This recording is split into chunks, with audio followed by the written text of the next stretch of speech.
When we initially set up our lighting, we didn't have all the runs from the back of the room to the front of the room set up, and we had to put lights in up above. We just weren't prepared for that, but we wanted to give the lights a try. And what we did is we bought some of these Donner wireless transceivers for DMX, and they come in.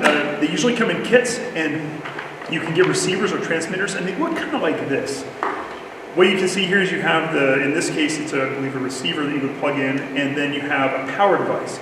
And they actually work fairly well. They're a little bit fiddly. We decided in the end to take them out and to use hardwired. If there's enough demand, I can do a video about how to set these up. There's a number of different videos online to do that.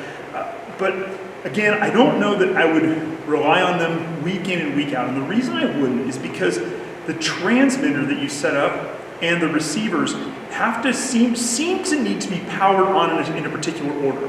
Like you need to power on your transmitter, and then you need to power on all your receivers afterwards. And so if for whatever reason something gets confused, you can run into problems. And these really need to be accessible.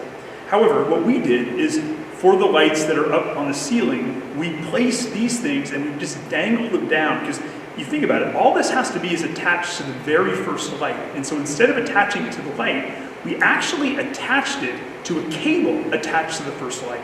And that allowed us to pull this back up into the attic, work on it if we needed to, reset it, cycle the power, change the channel if we needed to. And that allowed us a lot of flexibility that we wouldn't have had if it would have been placed on the back of a light directly. And then we would have to get up and climb up a ladder if something did go wrong. It allowed us to do troubleshooting on it if we did need to. So again, these aren't necessarily bad. I've used them in a number of different situations. Once you get them working, they seem to stay working. We did use them for several weeks before we got the rest of our setup for DMX installed.